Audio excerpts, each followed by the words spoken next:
hello, check, hello, check.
तो शुरू करें, आप लोगों को भी जल्दी होगी।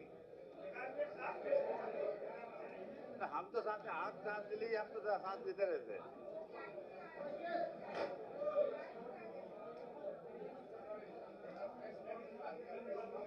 हाँ, तो प्रेस नोट श्रीवास्तव जी इसके बाद ही कर लीजिएगा, डिस्टर्ब हो जाएगा वरना।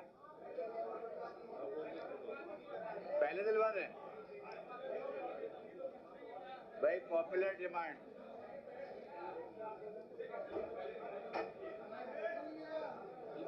पीडब्ल्यूडी में ज्यादा कुछ नहीं होता है, सड़कें ही बनती हैं, कुछ पूछने को नहीं है। चलिए, बहुत बहुत धन्यवाद आप सबका यहाँ आने के लिए। तो मैं नहीं, महत्वपूर्ण मैंने कहा, मगर टेक्निकल पूछने को कुछ नहीं, सड़कें ही बनती हैं।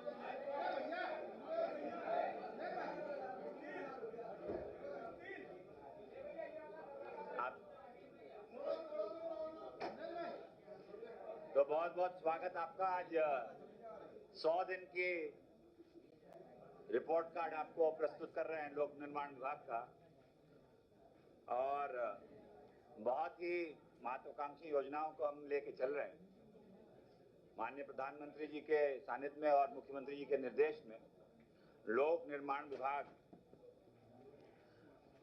समांतर तौर पे आगे बढ़ रहा है। लोगों के लिए इंफ्रास्ट्रक्चर, सड़कें प्रमुख तौर पे, और बिल्डिंग और सेतु, 3 बिंदुओं पे लेके प्रमुखता से कार्य हो रहे हैं। तो मैं पढ़ देता हूं। उत्तर प्रदेश के सभी जनपदों में जनमानस के यातायात की सुविधाएं उपलब्ध कराने की जिम्मेदारी लोक निर्माण विभाग की है।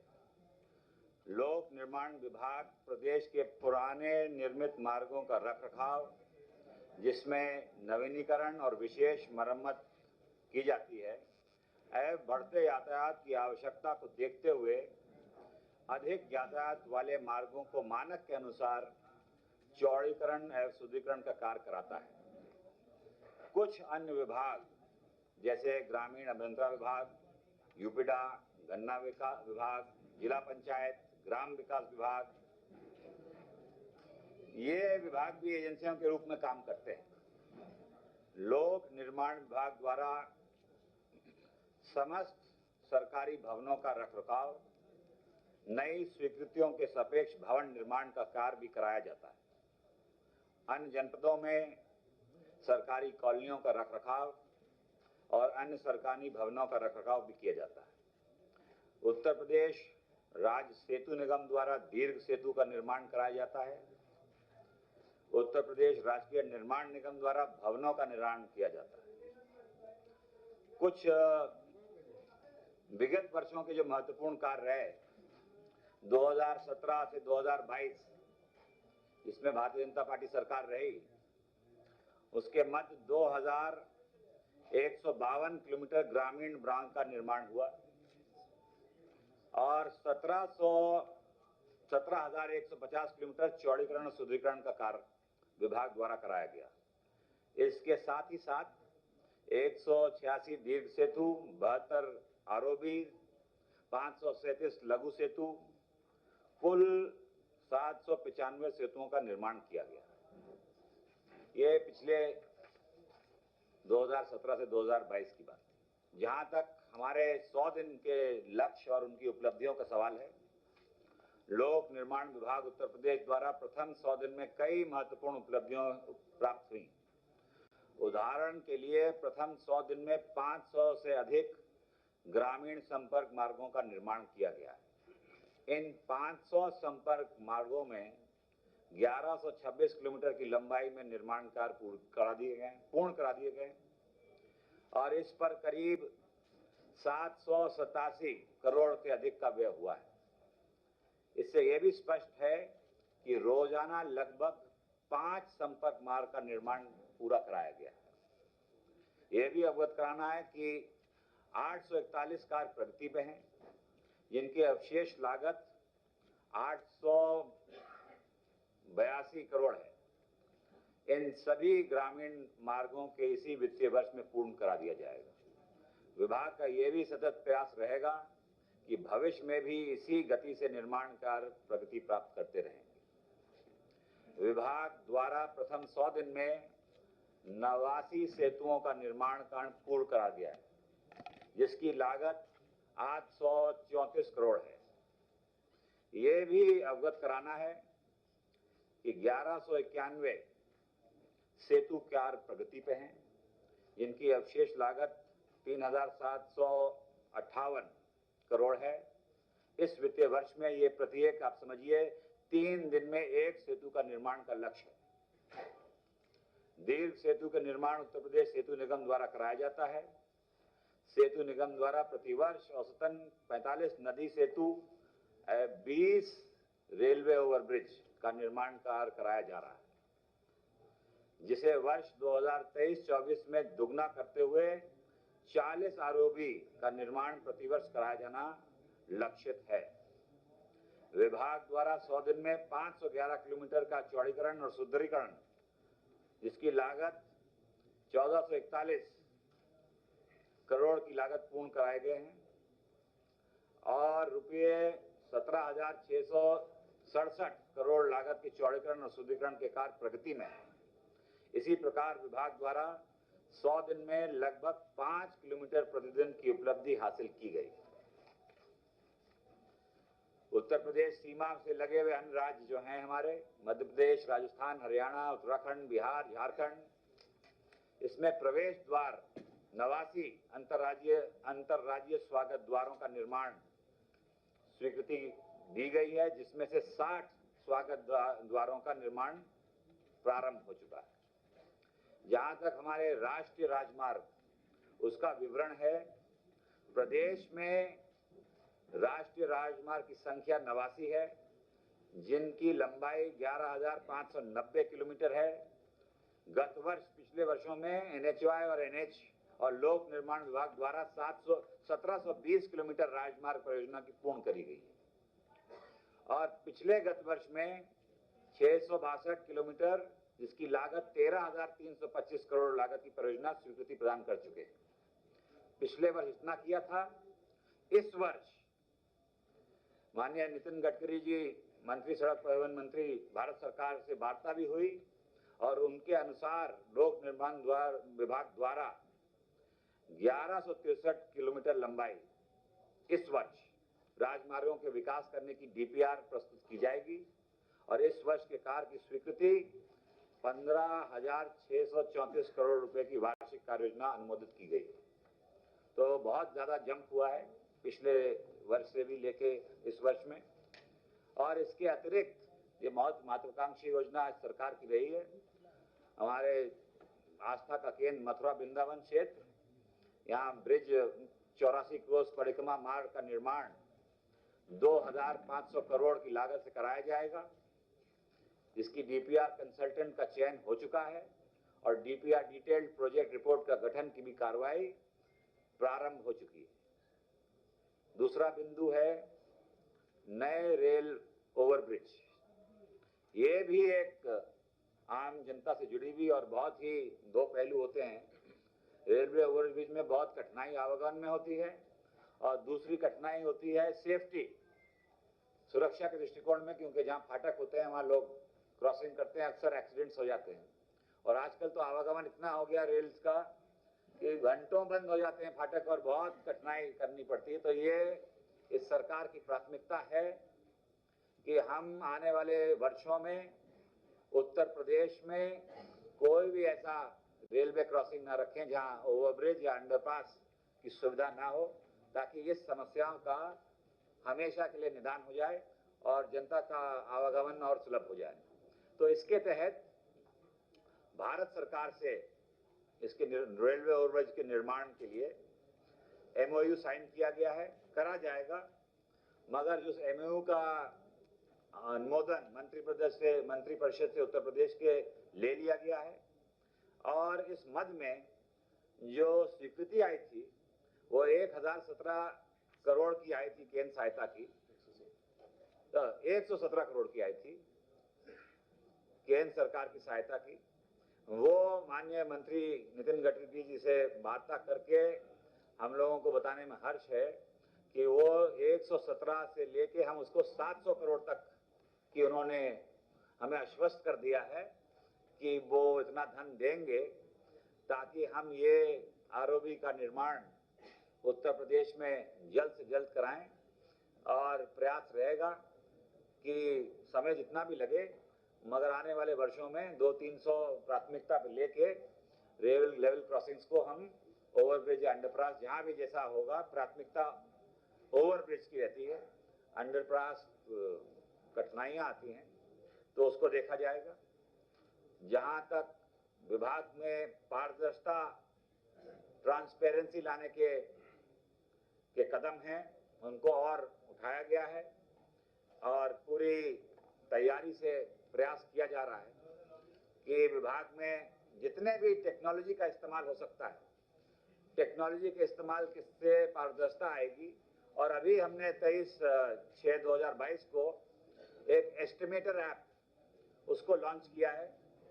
शायद आपको पता भी होगा, मगर एस्टिमेटर क्या था कि ये इसको डिजिटलाइज कर दिया है। जो एस्टिमेट्स आते थे सड़कों के, भवनों के, वो फाइलें भटकती रहती थी और पता नहीं किन किन लोगों से दस्तखत हुआ करते थे। 1 मिनट रोकिए जरा से, वहां कौन है?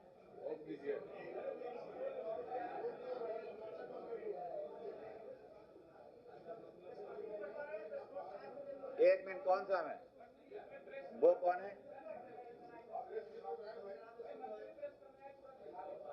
एक मिनट। तो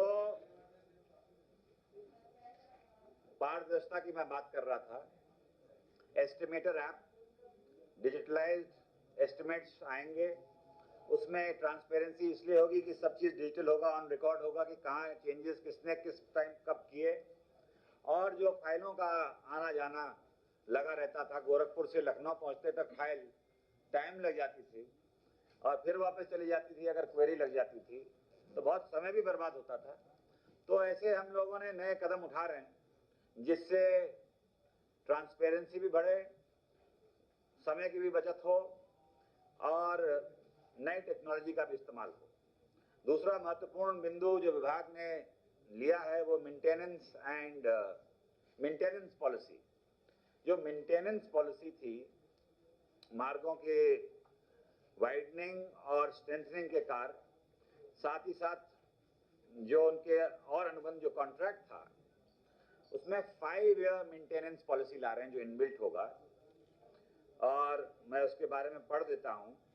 मार्गों के अनुरक्षण नीति मेंटेनेंस पॉलिसी के परिवर्तन किया जाना प्रस्तावित है, जिसके अंतर्गत नवनिर्माण, चौड़ीकरण, सुदृढ़ीकरण के कार्य अनुबंध के साथ ही पंचवर्षीय अनुरक्षण नीति लाई जा रही है, जिसमें मार्गों की गुणवत्ता के सुधार, मार्गों की जल्दी क्षतिग्रस्त होने के कारण आम जनता को परेशानी से निजात मिलेगी।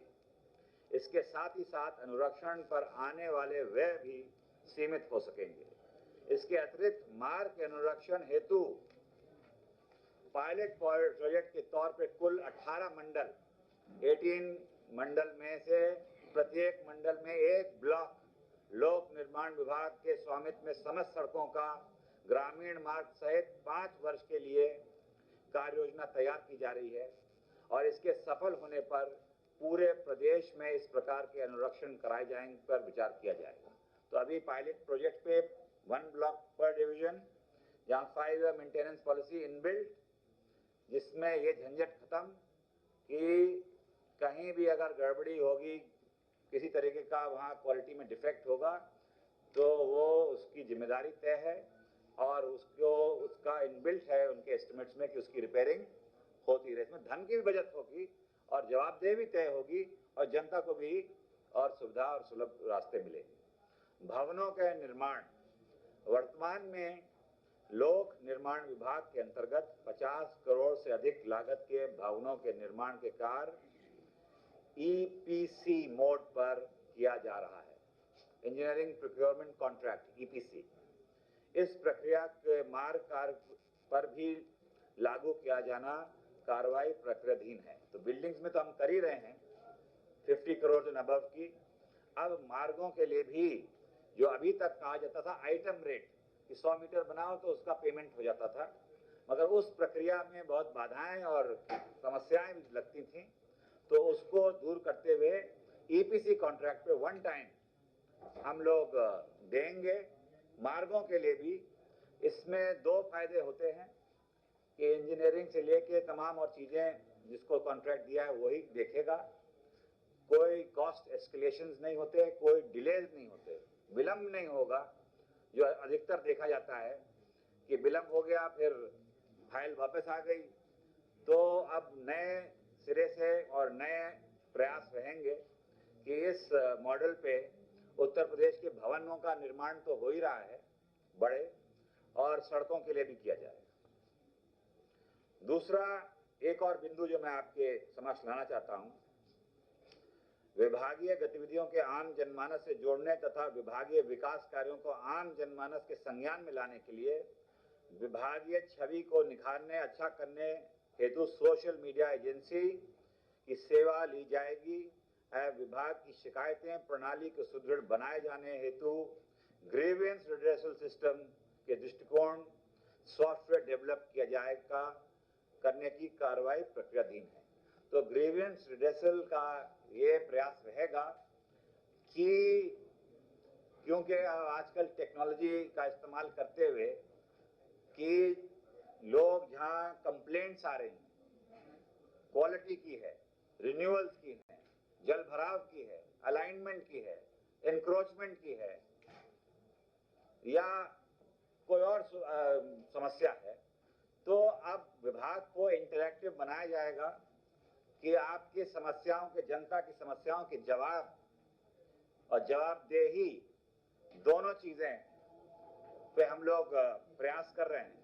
वरना अभी तक क्योंकि टेक्नोलॉजी के अभाव पे लोग शिकायतें भी करते होंगे या परेशानियां भी झेलते होंगे, मगर उनकी आवाज जहां तक पहुंचनी चाहिए और उनके जवाब कि क्या इस रोड का स्टेटस है, कब इसका कंप्लीशन डेडलाइन है, क्या इसमें कौन कॉन्ट्रैक्टर्स थे, क्या ये पीडब्ल्यूडी की विभाग की सड़क है भी या नहीं है। कभी कभी बदनामी हम लोग ले लेते हैं और सड़क बनाई किसी और ने होती है, क्योंकि पीडब्ल्यूडी विभाग काफी चर्चित है आप लोगों की कृपा से। इसलिए तो मैं ये कहना चाहता हूं कि तो सब काम पीडब्ल्यूडी नहीं करती है, मगर सबकी जिम्मेदारी हमें लेनी पड़ती है। तो ये ग्रीवेंस रिड्रेसल का भी हम कार्य करेंगे। दूसरा बिंदु मैं बताना चाहता हूं, मार्गों का विस्तार। पिछले वर्ष में 70 नए राजमार्ग घोषित किए गए थे। इनमें से समस्त राजमार्ग को 2 लेन तक चौड़ा किए जाने की कार्रवाई प्रक्रियाधीन है।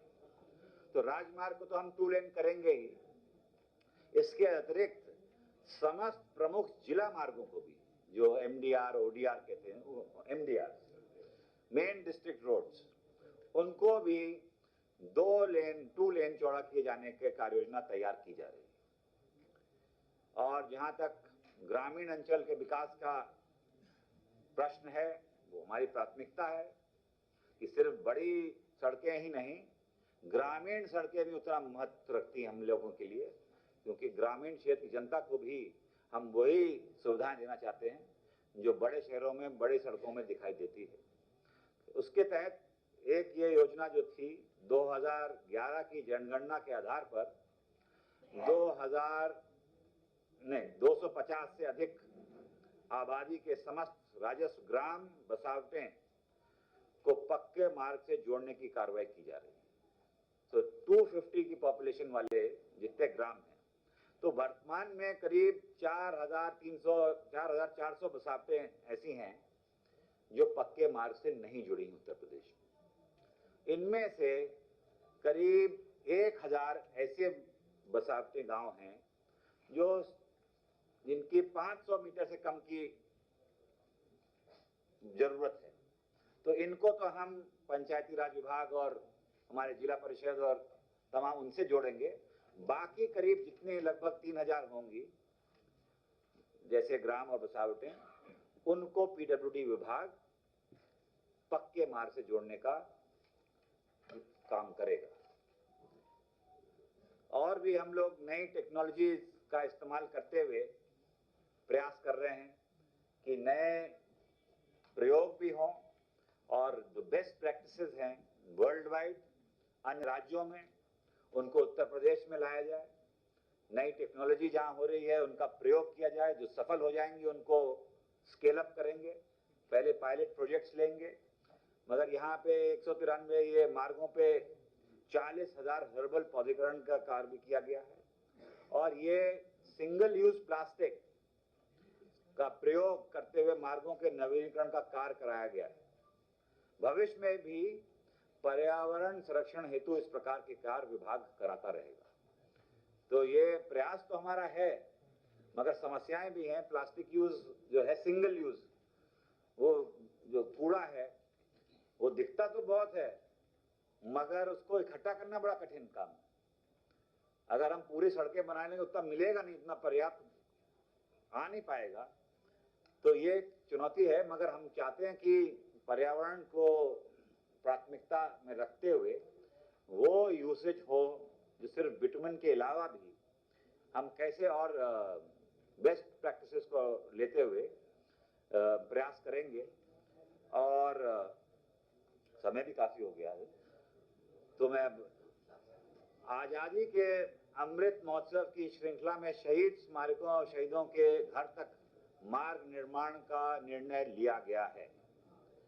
ये अमृत महोत्सव वर्ष के दृष्टिकोण में रखते हुए ये हमने किया है। और मैं ये कहना चाहता हूं, आदरणीय प्रधानमंत्री जी के मार्गदर्शन में तथा माननीय मुख्यमंत्री जी के कुशल नेतृत्व और निर्देशन में लोक निर्माण विभाग उत्तर प्रदेश को उत्तम प्रदेश बनाने में अपनी भूमिका को अच्छी तरह समझते हुए इसका निर्वहन करने में सफल होगा। बहुत बहुत धन्यवाद आपसे। आप कुछ बचा है इसके बाद? आप